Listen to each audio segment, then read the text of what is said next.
Hello and welcome to the Productive on Purpose podcast. Are you a high-achieving woman of color who struggles with imposter syndrome, procrastination, and self-sabotage? Are you tired of going to bed each night hoping that tomorrow will be a better day, only for it to be more of the same? Are you sick of empty affirmations that make you feel good but don't actually lead to change?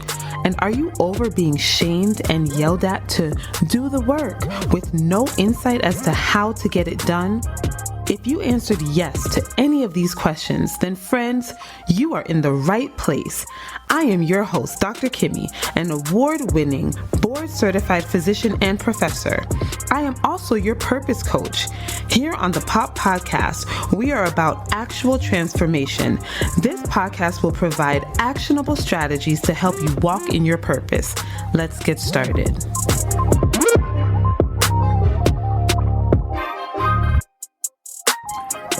Hey, squad. Welcome to another episode of the podcast. Y'all, today's episode, I am so excited to bring this to you. I am going to be talking with the ladies of Goodstock Consulting and also the B Word Podcast, y'all. Basically, just sit back. This is going to be like an hour of girl talk. Y'all, it was just so much fun. I enjoyed myself so much recording this episode. So I don't even want to delay. Let's just get into it. So let me tell you a little bit about these amazing, amazing ladies. In November 2017, Goodstock's managing director, Kim Butler Willis, hosted a handful of women at her home to discuss their common passion for health equity and to determine the best way to tackle the issue. As the conversations continued, Goodstock's 3 owners remained committed to the conversation and in June 2018 birthed Goodstock Consulting. From the name to the logo to the foundational teachings, the ladies of Goodstock gleaned from their own diverse upbringings in South Carolina and professional careers in healthcare to create an authentic and responsive consulting firm, agnostic of industry. Equity, diversity, and inclusion have proven essential for a thriving world, and Goodstock is here to strategically move their clients through the process of consideration, implementation, and innovation. Whenever Goodstock takes a seat at your table, they are bringing the voices and experiences of so many others. Since incorporating in 2018, the firm has worked with over 9 organizations, large healthcare systems, small nonprofits, private businesses, and grassroots community projects. The firm will continue to support organizations and the people they serve to harvest their own good stock. And in terms of the B Word Podcast, these amazing and dynamic women soon realized that their meetings were essential for the soul and the business. Y'all, I am a witness. Just wait till you listen to this episode. From birth to broom to ballot to boss, the ladies of Goodstock Consulting entertainingly unpack B words that affect women every day, especially Black women. I have the pleasure of interviewing the 3 ladies who are they're just my besties in my head. When I listen to their podcast, I really feel like I'm just chilling with my homegirls, and I really feel like you guys will. Okay, welcome to another episode of Productive on Purpose. And as I mentioned, I have the amazing ladies of Goodstock Consulting and the B Word Unpacked Podcast here with me. So I, at this time, would like to welcome Ebony, Kimberly, and Kellye to the show. Hi, guys. Hey, everybody. All right. All right. So we are going to get started, ladies. Thank you guys so much for being here. We're going to get started with just our typical rapid fire questions. So I'll ask the question and I'm going to ask you not to overthink it. Just the first thing that comes to your head. Okay. Ready? All right. All right. All right. So what did you have for breakfast this morning, Ebony? Oh, in all transparency, I didn't eat till 1 p.m. And at that point, I ate, I think I put some eggs in one of those, those little gadgets that you can put a hard-boiled egg and it cooks it for you and it shuts itself off. That, and I air fried some bacon. Oh, I need to open my air fryer. I need to. It saves life. Okay. I'm on it. Eat, so. I'm on it. You inspired me. All right. All right, Kellye.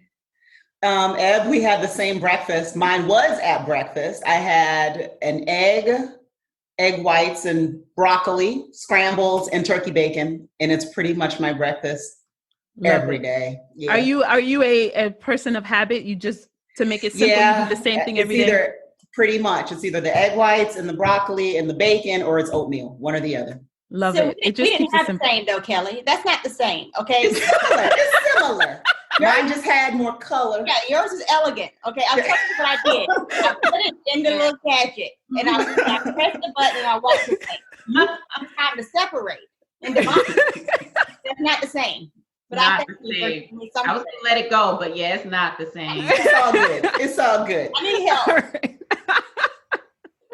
All right, Kim, what did you have for breakfast? Oh God. Now, okay, I'm going to share too much, but my husband and I may have drank too much bourbon last night. So I had to have grits this morning because Mama could barely get it together. And Mama has 2 children that were ready at 6:30 with all of the energy. Good. So I needed some grits. Why do they do that? Why do they wake up at 6:30? I don't know. When they have nowhere to be. Because they're not 40. Independent thinkers. They're independent. There you go. That's one way to describe them. So yeah, well, that's what we'll say.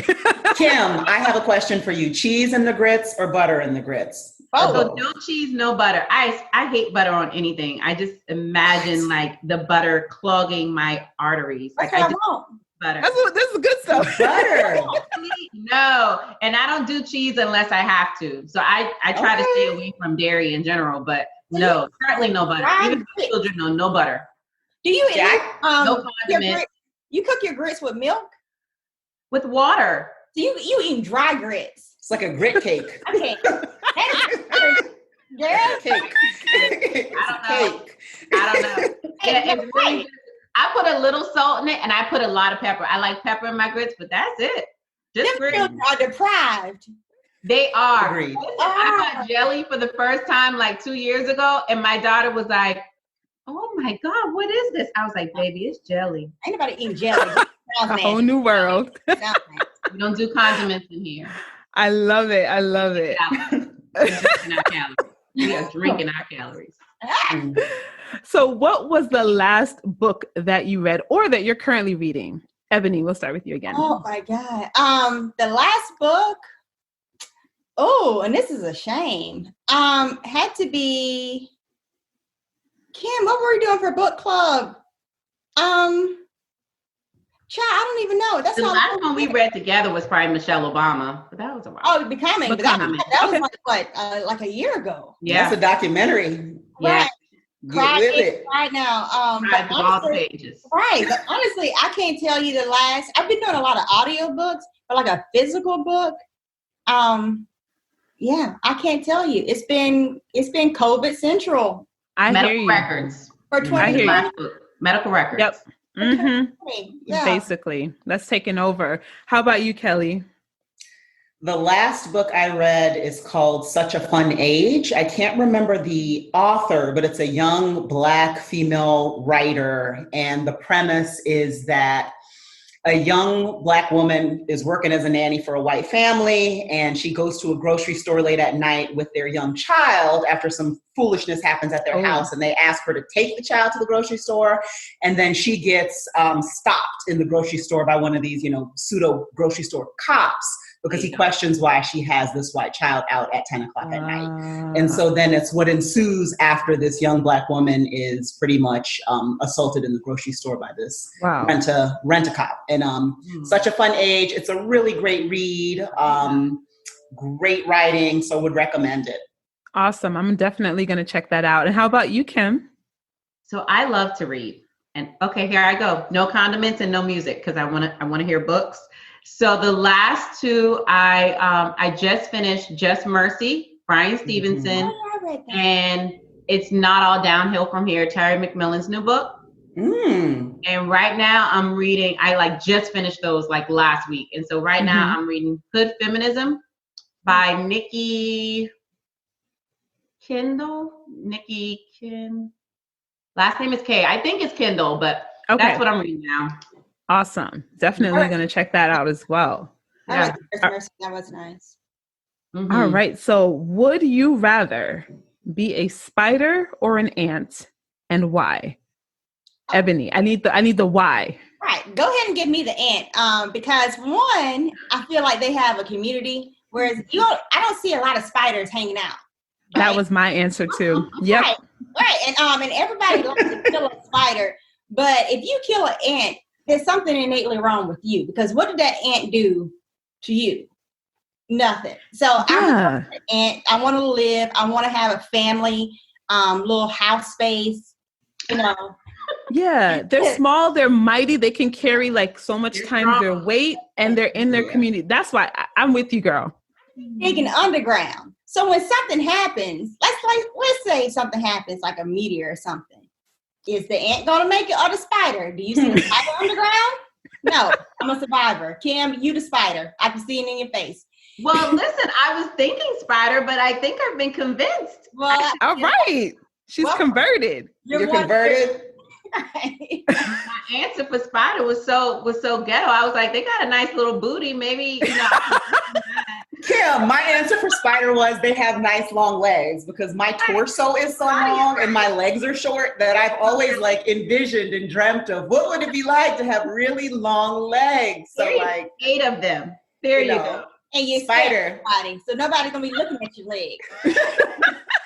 Your nasty hairy legs. The spider's hairy legs. Hey, check my legs during COVID. They're kind of spider-esque. All of us are in that struggle. That's true.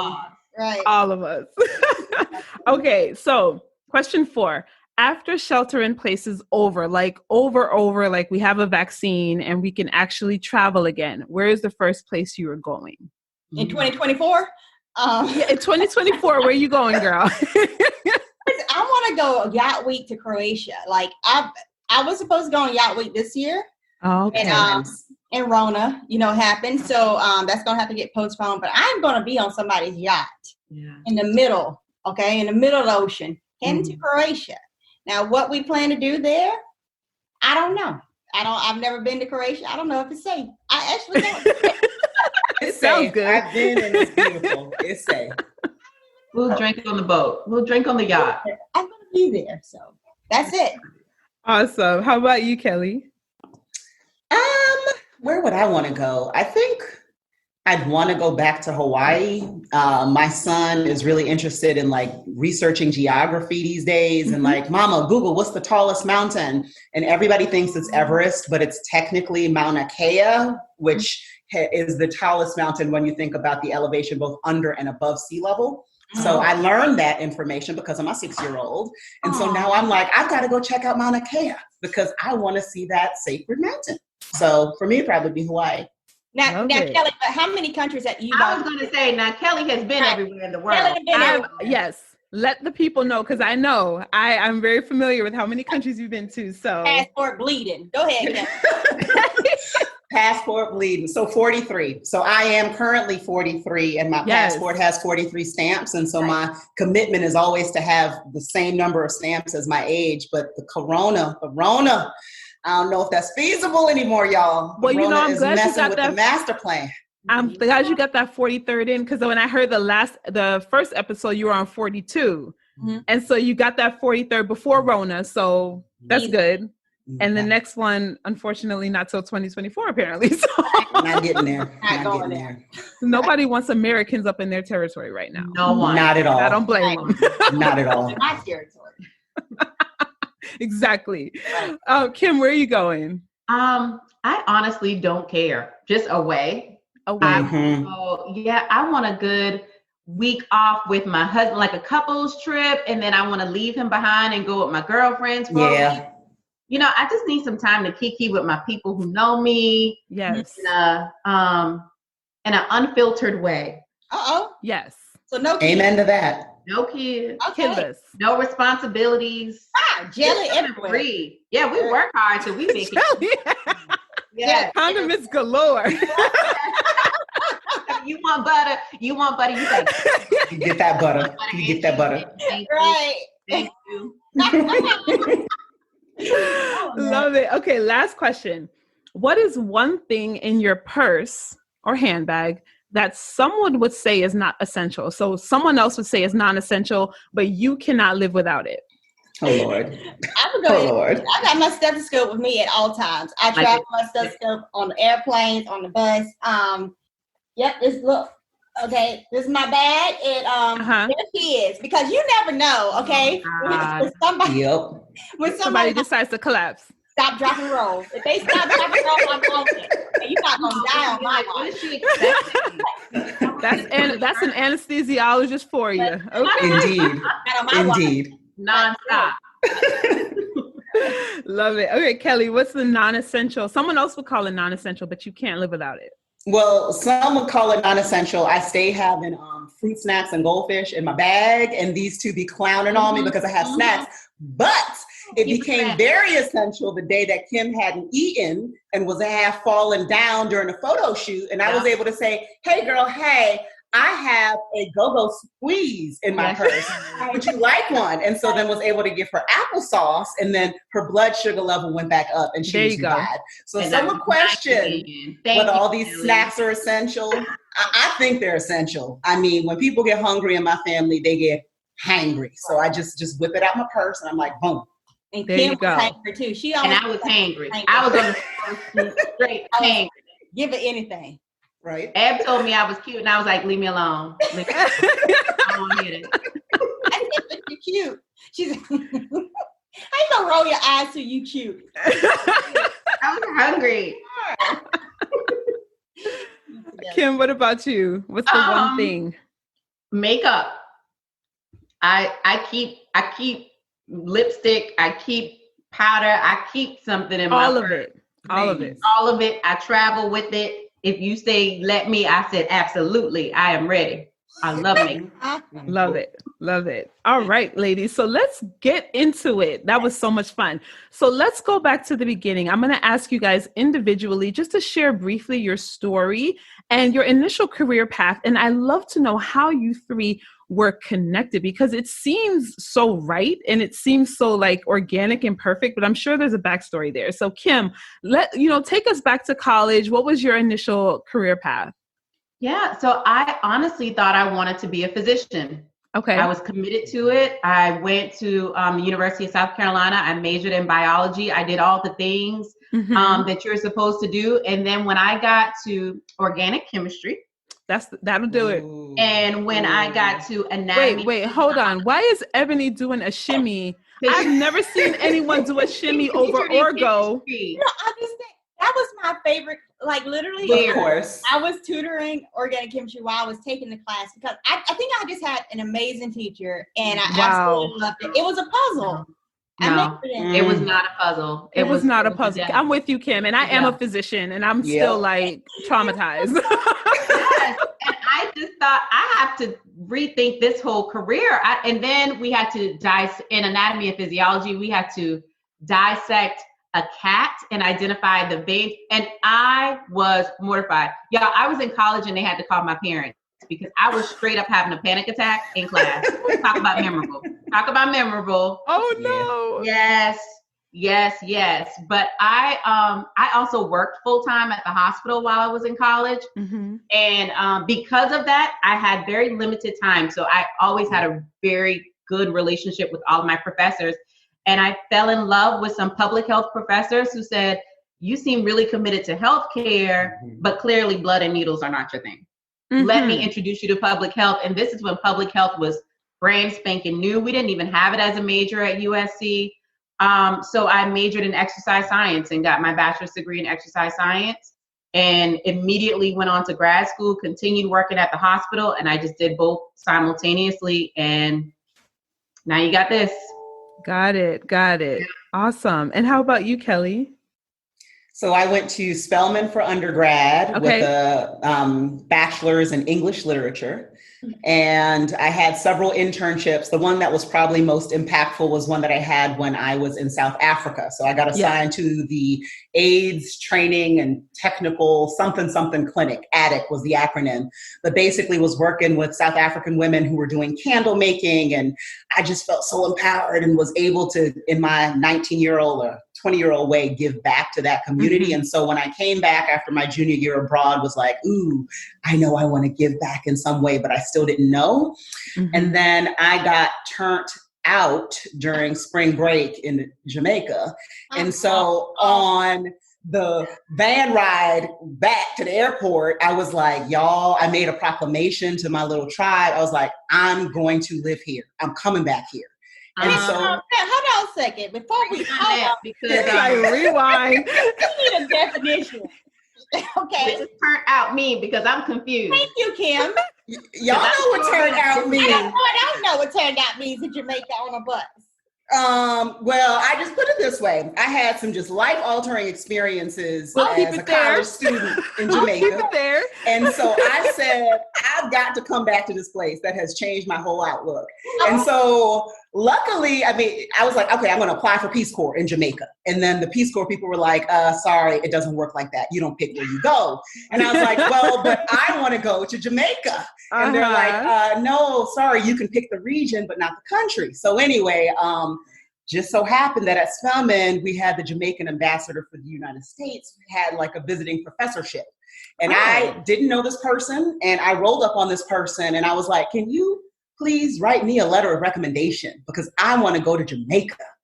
And I went to Jamaica. So that was like one of my first bold steps of like, I know what I want. I don't know this person, but he's at my school and he can help me out. And so I asked, I mean, what was the worst thing that could happen? So did the Peace Corps, did graduate school, got a master's of public administration and have been in this field since. So have the MPA, but have worked in public health for 20 plus years. Wow. What part of Jamaica? My family's from Jamaica, so I'm just curious. Nice. So I started off in Montego Bay at a cultural arts center where the assignment went sideways and then wound up in Portland, in Port Antonio. On Gungu Lane, and absolutely loved it. And that's had more visitors than I could count. So life changing. That's amazing. Yeah. Unpack that later. That's gonna be a whole B Word Unpacked episode, right?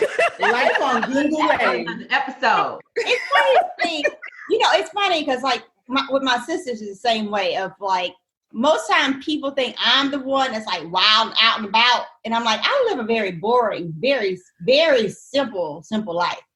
It's the ones that you never think about. Quiet ones. Right now on a bus with all the buried bodies, right? That's gonna be the B Word episode. Buried bodies. I love it. And buses. I really got that life, man. I'm telling you, every time we talk, I'm like, you did what? It's funny. Every time. It's always a random thing, too. I like the random. Kelly's just like, yep, that's me. Many visitors. What is going on in Jamaica? Listen, so as far as like what led me to here, so so very early on, I was 8 years old when mom told us about what would be my older brother passing away when he was 3 days old. And so from the very beginning, I just wanted to be a doctor, and that was it. And so I tell people all the time I didn't have a plan B. And then going through college, I literally just fell in love with science. I have to say, College of Charleston, only reason why I went to College of Charleston was my AP biology teacher in high school told me that's where she went. And so I said, well, I'll go too. I mean, you have to remember, my parents didn't go to college. So we were the first generation to go and experience it. So I didn't know what the process was like. My first time visiting College of Charleston was literally on move-in day. And when we pulled into off of Meany Street, there was a Church of Chicken there with like 50 people lined up outside. And my mama looked at me and was like, we're going home. And I was like, but we haven't started yet. So she was about to take me back home. So anyway, but in college, I had some fantastic teachers for College of Charleston to be so small. It was just people made you fall in love with the learning process. Right. And then we call it Graduation Row because College of Charleston and MUSC are on the same street as the yacht club. And so they say you do CFC, MUSC, and a yacht club for graduation. Mm-hmm. But anyway, so I planned on living on Calhoun Street for the rest of life. And that's pretty much what I did. So it's been a good time. Got it. And so how were you three connected? And tell us about like the early days of Goodstock, because Goodstock is the foundation and the B Word Unpacked kind of spun out of that. So take us back to the beginnings of Goodstock. Who wants to go? Kim, why don't you start us off? Because I know the story kind of originates with you a bit. Yeah, I'm the bridge with these ladies. So I'm the plug. So Kellye, I moved back to Charleston. I'm originally from Hollywood, South Carolina, so right outside of Charleston. And Kellye's originally from Charleston too, and we both moved back home around the same time. So I'm working at one of the healthcare systems here. She was working at one of the leading nonprofits, and we came together on a joint project. And she just came into the room with this energy like I'd never seen before. So I was used to being that Black girl, because clearly we're the only Black people in the room, right? Sure. So I was used to being that Black girl. And so when she came in, and she just came in with such an assertive energy and confidence, and she was smart. And I thought, she is going to be my friend, whether she wants to be or not. Right. And so she's going to like me. So I don't know how this is going to happen, but it's going to happen. And she fought for a little while. She did. She was like, who is this weird girl keeps talking to me? And I was like, I'm about to be your friend. Right. She did make it happen. And I just remember like the first time I met one-on-one in your office, I came back and told my coworker, I was like, I don't know what it is about this person, but she kind of challenged me, and I liked it because I tend to be, I can come with the heat, but like she gave me the heat back, and I just came back to my coworker, my work wife, and I was like, yo, she gave it back. And she was like, oh, y'all are going to be friends because y'all are like the kids who fought on the playground, and y'all going to be buddies. And that's exactly how it pans out. And I just love being around smart people. Right. I love that challenge. And it wasn't like, it wasn't rooted in like a malicious effort. You know how some women you meet, you can sense their insecurity. And so they challenge because they feel less than. No, it was more of I know something different and you hear me and I hear you too. And we're going to build something bigger and better together. Like we respected each other's. Right. Yep.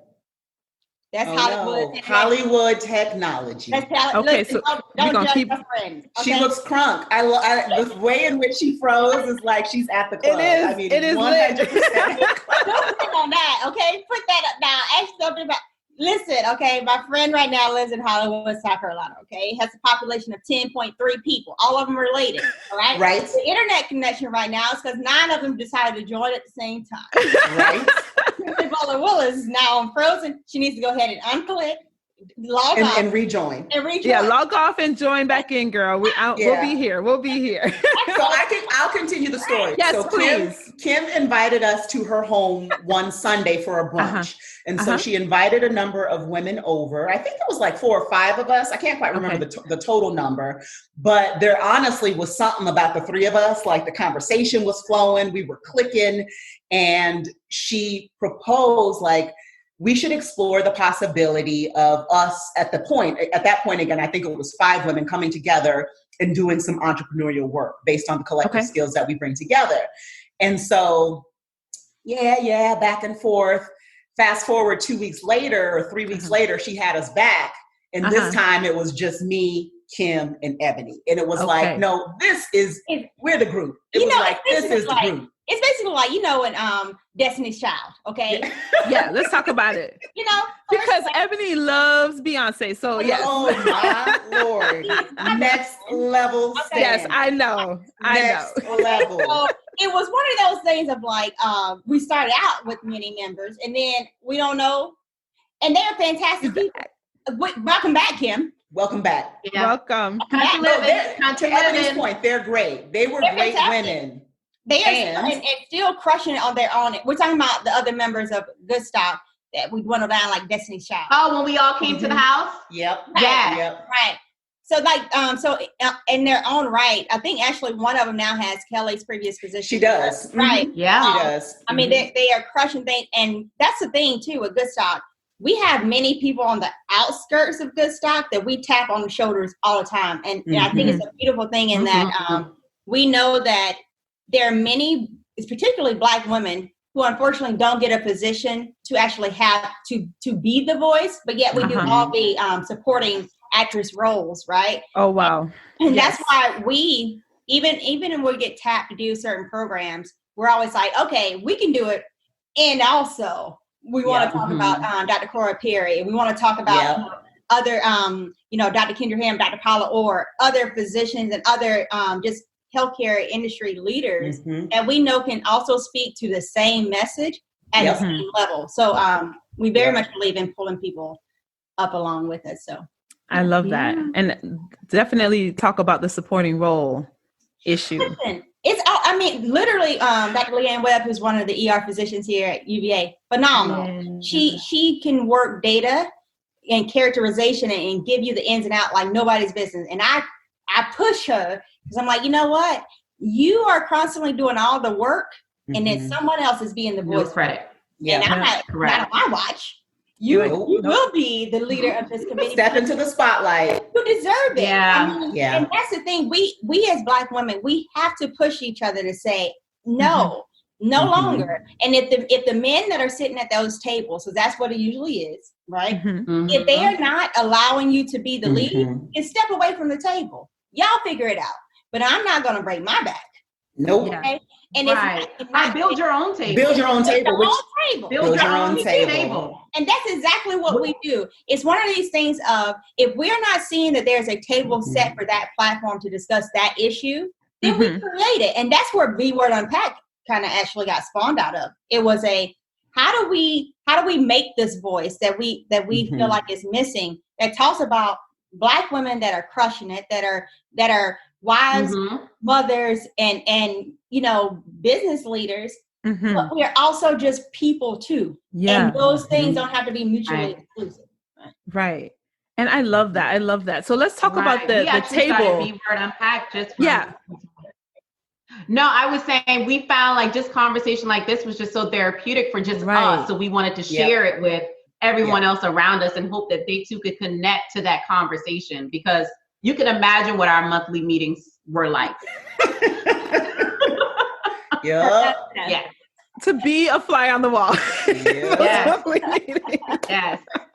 Yes. I love that. I love that. So take us back. Well, before we do that, I missed the link between Ebony and Kim. So I got the Kellye and Kim, but what was the link with Ebony and Kim? Kim tried to steal my sister. Ebony is my best friend's big sister. Okay. So she's not my friend because she's not allowed to be, because her sister is my best friend. Okay. So very clear. Listen, and I hope she's listening. I did not say she was my friend. Right. She's your business partner. It was so funny. Business partner. Right. So my little sister Juki, her name pops up on every podcast because it's just Juki, and her name can be dropped in any kind of situation and it makes sense. You just got to know her to know what that means. So anyway, so she and Kim went to USC together. And I met Kim a couple times when I went down to visit Juki. Her real name is Kendra, just BTW. But anyway, when I went to go see Juki, I met Kim a couple times. But it wasn't until Kim moved back to Charleston that Kim and I started hanging out. And one day, Juki called me, and I was actually at Kim's house, and she was like, "What are you doing?" I was like, "Oh, I'm at Kim's house." She was like, "My Kim?" I was like, "Oh, this is not our Kim. Okay, this is our Kim." So anyway, so that's you can share friends, right? Y'all can share friends. We're still working on that, Kellye. Right. We're still working on that whole sharing thing. Right. I'm very possessive of my friends, also, so I get it. So but yeah, so that's the older you get, the less friends you have, and so you got to hold on tight to those real ones, right? Girl. Bring it in. But the good thing is that me and my sisters, we are like bestest of friends. So so sharing a friends really doesn't phase us. Yeah, got it. Yeah, so take us back.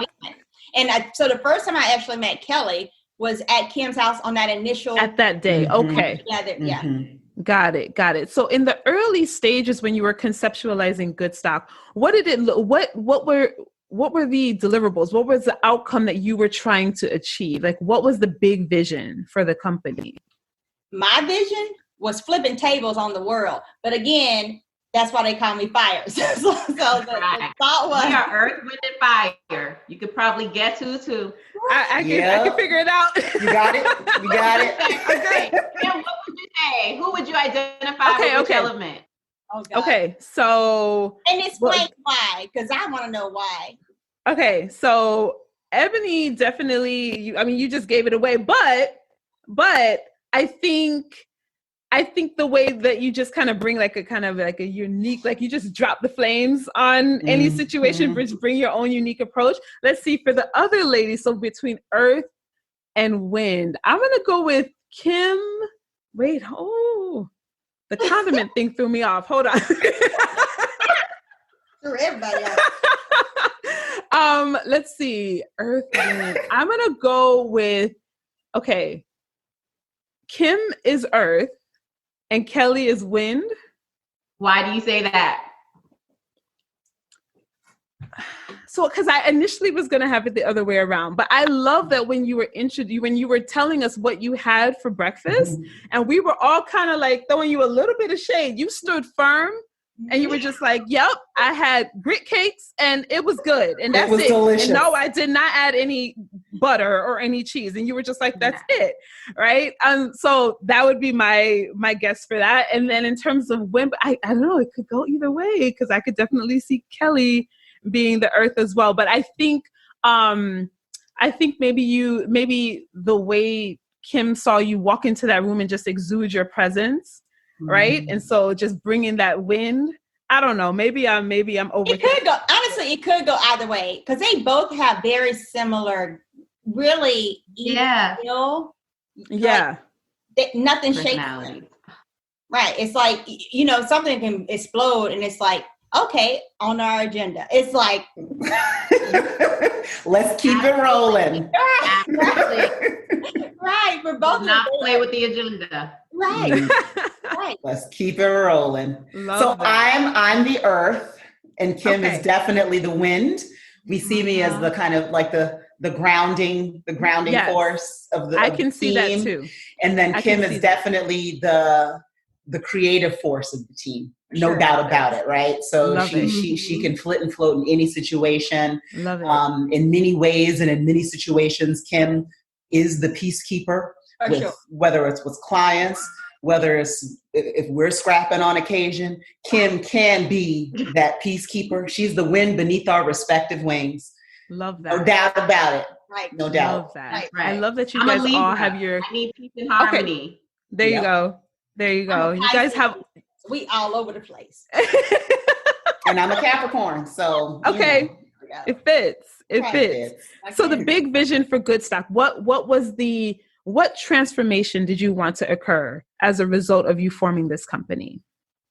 I think from my perspective, when we first had these early conversations about Goodstock, it really was about our ability to engage in dialogue and impactful conversation with both grass tops as well as grassroots. So to Kim's point, the first time she met me was in the boardroom of one of the largest hospital systems in our region, right? And so for us to be able to walk into that setting, to be able to outline, here are the things that we think you should be doing more effectively to drive change in your community, and to have, quite frankly, older white men listen to what we were saying, demonstrated like, okay, we're on to something. We know how to speak their language. And then in the same turn, go back in the next day, go into, under-resourced communities and engage them in conversations about the conversations that we had just had in that boardroom, and talk to those people about, this is why we need your input. This is why your voice matters. And here's how we're going to work with you to drive change in your community.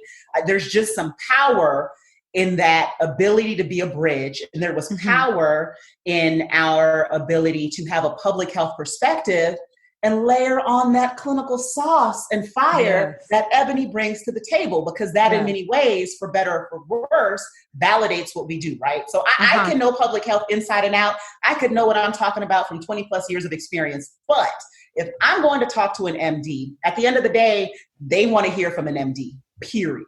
Mm-hmm. So it just brings an added layer of gravitas, of authority. And, you know, from our perspective, though, it really was, we're damn good at making both sides understand their collective needs and what the collective opportunities are. And Kellye, I would even add, I feel like we do a good job helping our clients understand their inherent strengths. Like, we're always talking about, so often in underserved communities, they're hearing about what they don't have, what they don't do, all of the deficits. But we walk in and say, look at all this great stuff that you have. Look at these great people. Look at the strength that you have. Look at your resilience. Now, how do we build on that to get to these desired outcomes versus focusing so much on what you don't have? And having that same conversation with the grass tops, it's still the same message. It just sounds a little bit different. So so we're authentic in our delivery because we don't change. One thing that I do pride ourselves on, we don't code switch. Nope. We're consistently like this in every arena. Yep. And that comes with the confidence and the gravitas that Kellye talked about, that we know what we're talking about and we know how to help you. And so we don't have to switch for you. You're going to switch for us. Right. Love it. And you know, the thing I always say is the truth on any day ending with a Y. So if you want me to change my message, then change it from being true. And so I think people call me fire because I don't like to sugarcoat things, especially when it comes down to people dying. Then I'm going to tell you that it's systemic racism, and I'm going to say that period and put an end stop on that. And then I'm going to say that from the very start on slide number 1. Yep. So you already know what we're going to be talking about for the next 50 slides on how we're going to address and fix this, because that's what we're seeing right now with COVID-19. It's not new.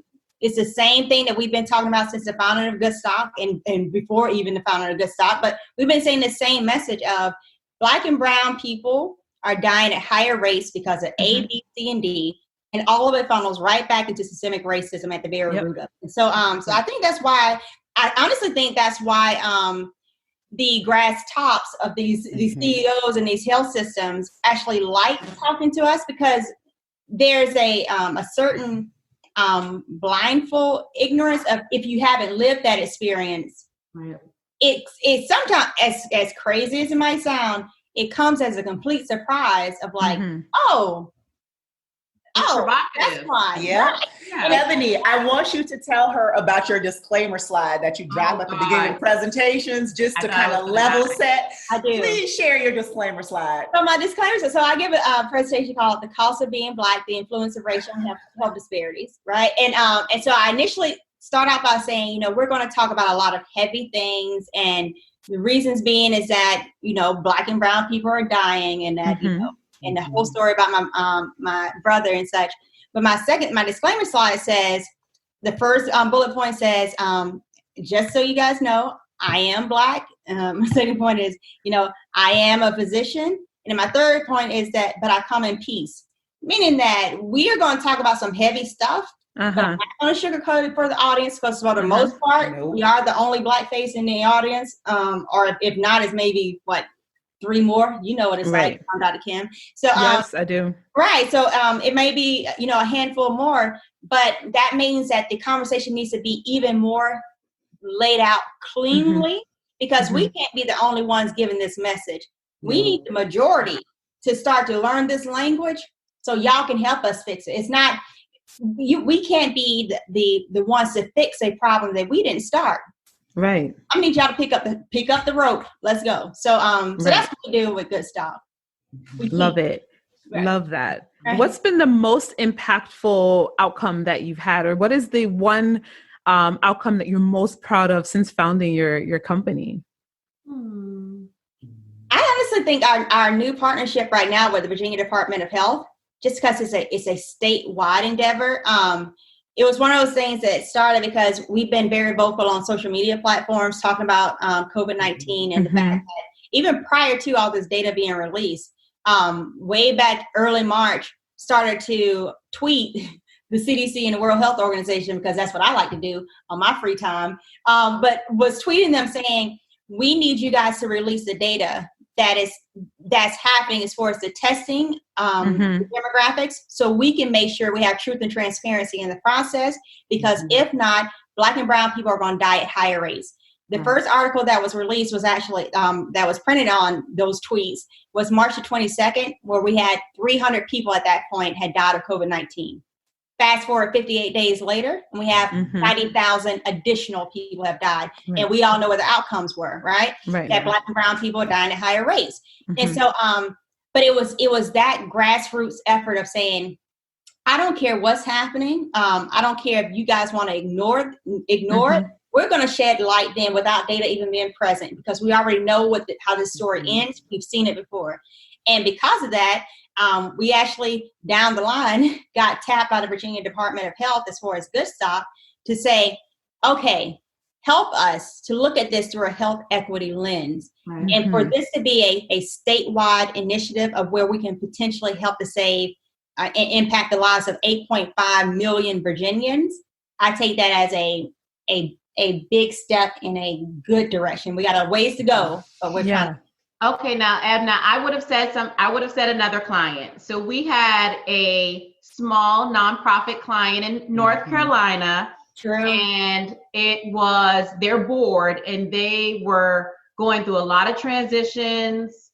They just weren't very organized. They had some issues with strategic planning. And so Kellye, myself, and Jocelyn, who's our coordinator, we went up to Raleigh. We spent 2 days, Kellye, was it, with them? And literally turned this organization all the way around. Like, you could see the lights go off. The people were so appreciative. In fact, they still email us to this day. Yesterday. Yesterday.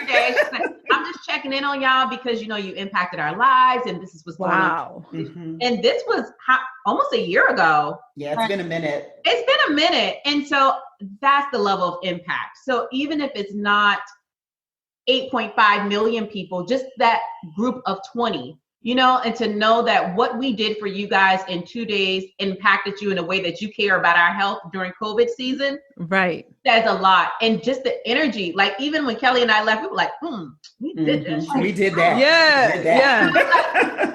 But the energy is so real when we're all able to get on the stage together.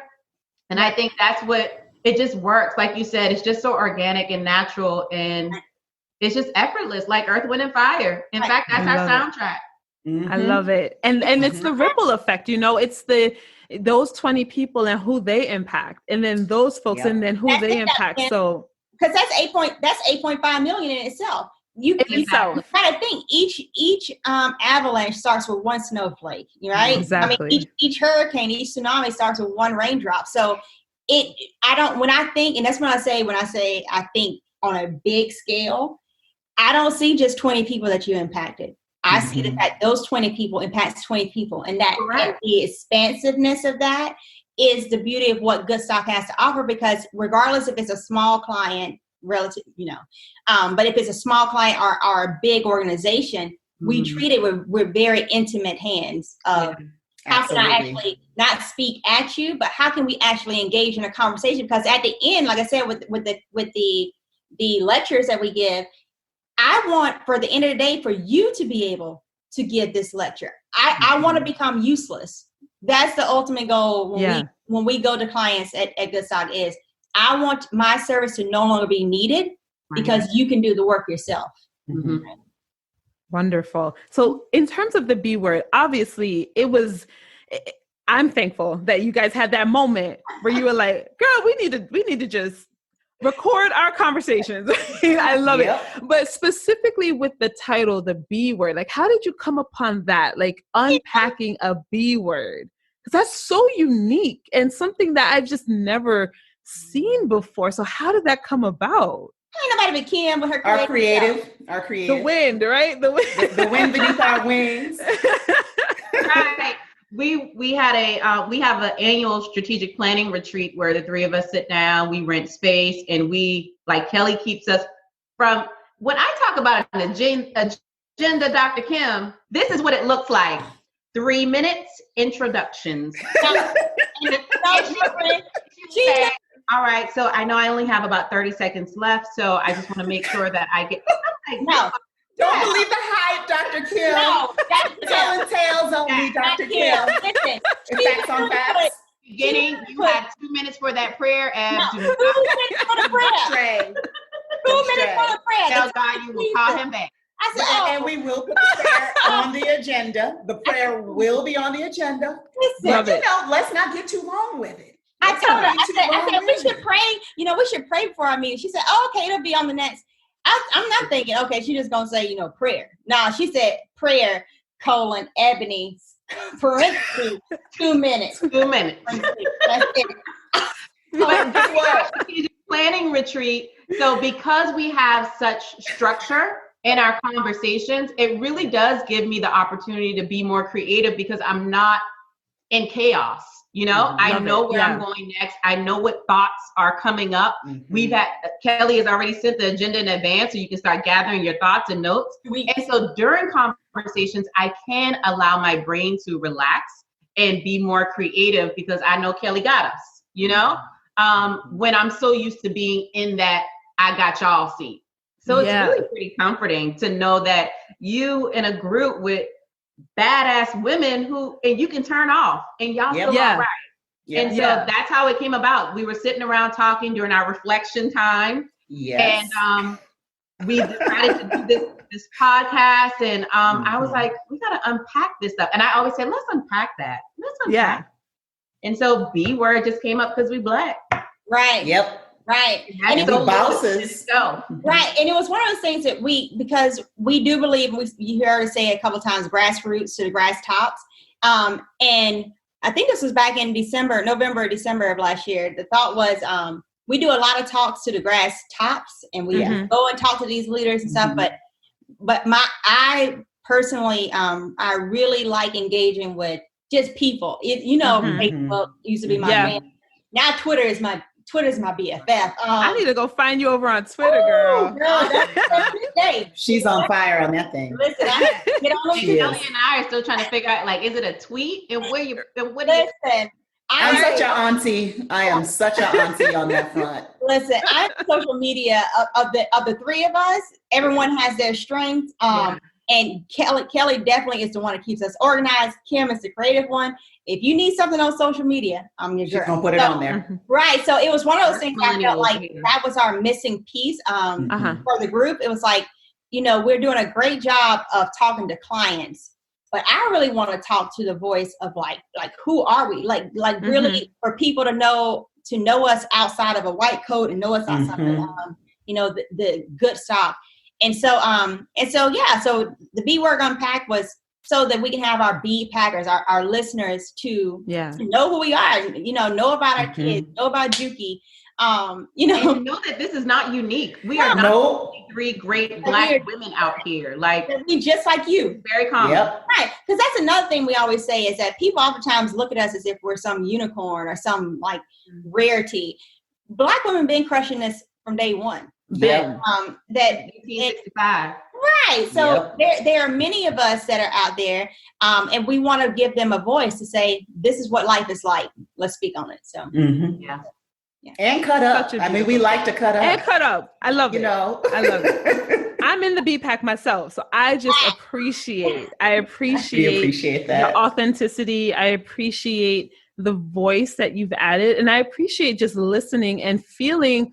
Because, I'm buttoned up, right? And, and even on my podcast, I feel like I have to sort of, I'm helping my community, right? So when I'm listening to y'all, I'm just like, all right, let me just get my little cup of tea and just kind of unwind. So I appreciate you guys. I appreciate you so much. So what is next for Goodstock? What's next for the B Word Unpacked podcast? And where can my community find you? Kellye, can you answer what's next for Goodstock? Sure. So in terms of what's next for Goodstock, I think it's just growth. It's been interesting that as we are growing, as we are attracting new clients, we're also going through growing pains, right? Every business experiences that. So we're at a stage where we have to stretch beyond doing the things that maybe feel comfortable or that we know and get into the guts of the business. So, our next meeting literally is about how do we really shore up the business of Goodstock such that we're positioned to take it to the next level, right? So these are things that you never have to think about. Like, do we pay our subcontractors 1099 versus a W-2, like all those things that are like the nitty gritty, non-sexy things, we have to get those under our belt so that we can now take it to the next level, because the next level for us is bigger clients. We now have attracted life science companies in the country who want us to develop tools and resources for them. The better and we know we're going to knock it out the park, and we know we're going to get another contract. And so the more we do that, the more we shore up this business, and the more we also can pay it forward. We have been able to bring on board a powerful young Black sister who started as our intern, who now is our coordinator, and we want to bring more of those people along. And so for us, from a Goodstock perspective, it really is building this into a solid business that uplifts not just the three of us, but the community as a whole. And so we've done that in a small way. Well, I shouldn't even say small way. Why downplay what we're doing? We're doing big things, but we've done it. We've done it thus far, but I do think we're on the cusp of really stepping into a new phase of just the scope of our work, right? So we started pretty small. We started off South Carolina. Then we inched our way into North Carolina. We're in Virginia. But now the project that we have with this life science company, that's national. And so from my perspective, once the Rona releases us, Goodstock can be international. So we're really at this inflection point. We're at the stage of true growth, which is overwhelming and exciting and all those good things, but we're about to seize on this opportunity and make this thing pop. I love it. And go ahead. Growth has been so organic and so fulfilling. So Jocelyn came to us. She's our health communications coordinator. She came to us as an intern. We had some mutual colleagues, and she moved back to Charleston too. And she said, I'm moving back to Charleston. I'm looking to get back in public health. And everyone I know says that I should meet you. And I thought, me? Sure. That's that imposter syndrome you're talking about, right? Yes. So I was like, sure, but that's weird. As soon as we sat down at Starbucks, I said, girl, you got it. Right. I don't know who you are. I don't know why I'm in love with you, but you got it. And I left Starbucks and I called Kellye and I said, Kellye, you gonna like this girl? I don't know what she wants to do. She's offering to work with us for free. She just wants to learn. How often do you come across young people who just want to learn, Right. And so Kellye met with her one-on-one and was like, yeah, it just works. And she's stuck with us and she works just as hard as we do. She's always there to support. She's just been amazing. And so to know that we now have an employee, it's only been 2 years, and it's just been great. She's just been awesome. And it seems that everyone who comes into our fold just fits in so naturally and adds strengths that we don't have and really just takes us to another level. And it's been awesome. Oh, go ahead, Eb. Yeah, I think that's the biggest point. We plan on doing a podcast called Business to talk about these, the growing pains of starting a business, because I think oftentimes people have some fantastic ideas, but they don't take the next step because of the fear of what if I fail. And there are going to be many things that you do that you will fail at, and that's okay. That's okay. But the main thing is that you have to recognize your strengths as well as your weakness, and hire your weakness. And so what we're finding out is that as we're outgrowing the initial perimeter of Goodstock, is that we need to start saying, hey, we need a business manager. So we are great at healthcare strategy and great at medical things. None of us have our MBA, right? Nope. And so we don't know nothing about payroll. So I don't want to go to jail. I don't want to go to jail for no problem. Right? So because of that, though, it's okay. Yeah. That's the thing. It is okay to not know and to say, all right, let's take a step back. Let's get this person in place. So we don't have to worry about that part. But I think if you're doing great work, you'll find people that you will attract. And it's not only just what you say, it's how you say it. And if they can see, they can feel your vision of what you want to do, then people will say, oh, okay, I can see where you're going to end up going. So I'm okay with doing it for free now because I know that eventually, and that's what it was. Now we get paid, Jocelyn. Yeah. But it is one of those things of, from the very start with Goodstock, I saw us as being big. And so when you say, where do I see us? Y'all better buckle up. Like, honestly, I see us as being, I write Kellye and Kim all the time, don't I? And I say, are y'all ready for this? Because honestly, I see us as a national front of where we're going to be engaging with presidential candidates to say, let us talk to you about your healthcare strategy. Let's talk about this. Because we know that all the social determinants of health, there's so many avenues that feed into this that over the generations, America has not been good at. And so there's a lot of work that we know has to be done. And we're ready to have those conversations. Today, we're going to do it. And I'd say another thing that's been really gratifying as we're growing Goodstock is that all three of us will talk about the power of the mentorship we have received through the course of our careers. And so to be at this stage where we now can turn back to our mentors and say, hey, you want this keynote opportunity? Hey, do you want to come subcontract for us for this new project that we have? I mean, that just feels good to know that somebody has poured in and invested in you, and now we can do the same and actually pay them. I mean, y'all, we can pay them. Right. It's phenomenal. That's amazing. You know, something that comes up on the podcast, on my podcast a lot is, and something that I preach is that you should be paid for your purpose, right? Because so many of us, especially as Black women, we feel that imposter syndrome. We also feel that guilt, and we start giving away our gifts for free. And so you three being the bosses that you are and just saying, yes, I'm going to impact the Black community, but run me my coins. It is just so empowering for me as a budding entrepreneur that I can make a difference and I can make an impact in the world, and I can also get paid. And that is okay.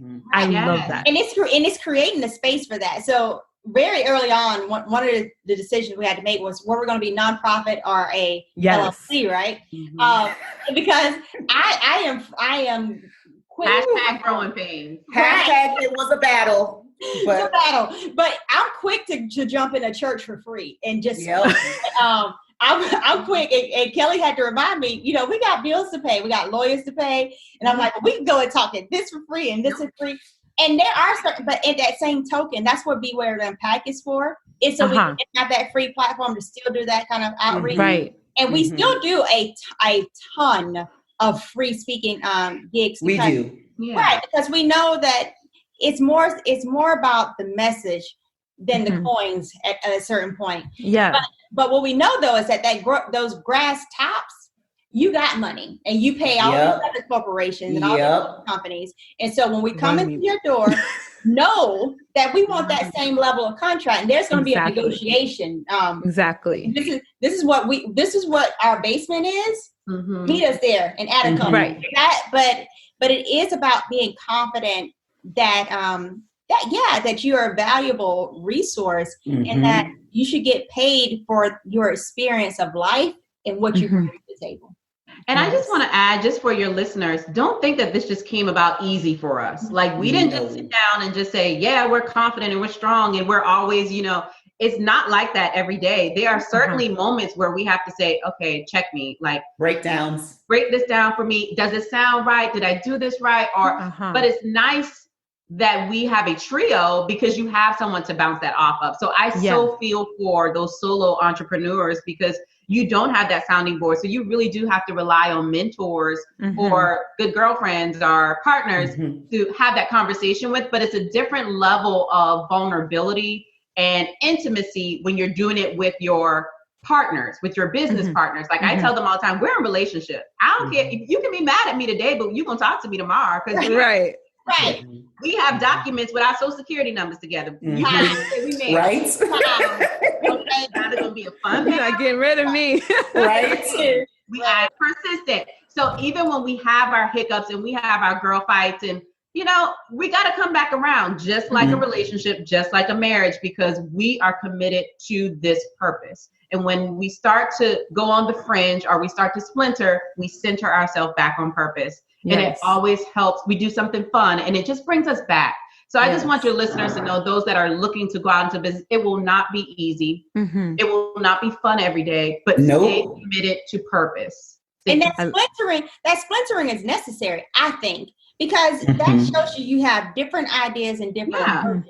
And if you have somebody that's just a yes, yes, yes, yes, yes, then how do you know that you're really a strong person? Yeah. You say, yes, buddy. So and maybe that's my fire in me that needs that kind of push pull, because I need you sometimes to check me and say like, that's one way of doing it, but this is another way. In the middle is probably the best of these two. So let's have this, this discussion and not just have a dictatorship. Right. Absolutely. And then really, really quick before I let you go, what's next for the B Word Unpacked, and where can my community find you guys? Kellye, you want to talk about it? Kim, take it. Season 2. So season 2, we are taking a small hiatus as we build content for season 2, which will come out September 7th. So that's Labor Day. So while you're sitting at home, sipping on your wine, sipping on your Chardonnay, you can tune into us. We'll be back on the air with a lot of great topics. Fortunately for us, our listeners, our BPAC, they submitted some great B words. Benzos, business, blaze. I mean, we have some fun things in the arsenal that's coming up. And so even getting the opportunity to connect with people who are experts in these spaces. So maybe it's having you on, Dr. Kim, and come and talking about one of your own words. Yeah. Indeed. So how do we introduce other aspiring, other boss-ass women and men to the space to talk to our BPAC team? So that's what you can expect in season 2, coming out September 7th. Right, y'all. So September 7th, season 2 is going to be here. I'm telling you guys, first of all, you need to, here's a B word, you need to binge season 1 because it's just that good. It's just that good. Okay. So you need to binge season 1 so you can be all caught up for season 2. Nice. And Ebony, where can my community find you? Right. So we are on Spotify. We're on Apple Podcasts. We're on Google Play. You can find us on Instagram at the B Word Unpacked. You can find us on Twitter at Goodstock. Facebook is at Goodstock. Search us. And then our website is www.goodstockconsulting.com. And we have links for all of those right there that you can find us. Awesome. Okay. Well, thank you so much to Ebony, Kellye, and Kim. This was an amazing hour. I mean, honestly, the time went by so fast. I'm going to have you ladies back at some point in the future. And I just wish you so much success. Thank you for all that you're doing for the community, for us as Black women. You guys are just such an inspiration. Thank you so much for being here. Thank you. Thank you, Kim. Thank you, Dr. Kim. Yes. Thank you. Thank you. Wasn't that just an amazing episode, squad? These ladies. I just had so much fun talking to them, sharing our stories. I mean, their story is just so inspirational. You know what I really learned from this episode? It's just that, as you are serving others, it is okay to make money. Not only is it okay, we should be, right? Like I just love that, they really could have turned this into an amazing and dynamic nonprofit, but they said, you know what? No, we are going to charge for our expertise and, really have an impact on this world. And so I just wish them so much success. What they are doing for the community is amazing. Y'all need to follow them on all your social media channels. Check out Dr. Ebony as well. She is very prolific on Twitter. And I mean, just the stuff that she is, all the ladies, they call out inequity better than I think, any other group that I've seen. Just so dynamic, so inspirational. Just hanging out with them just makes me want to be better, I just want to get my life, right? Like they're just so next level. They're so confident and so secure in who they are, but they still deal with, the imposter syndrome, etc. So just an amazing group of ladies, y'all. I'm going to give you guys a special treat. I am actually going to, I think, I had so much fun with the ladies that, I think I want to share the video of our interaction with each other. I'm pretty sure what I'll do is just upload it to my YouTube channel. So, stay tuned for that. I'll give you more information about that and how you can access the video and just like see the chemistry and just like see how much fun we had. But y'all, please share this episode. This is an episode that your girlfriends need to hear. Share it far and wide. So much fun, so inspirational, just truly an amazing group of ladies. All right. Thank you guys for hanging out with me on another episode of the Pop Podcast, and I will see you next week. Peace and love.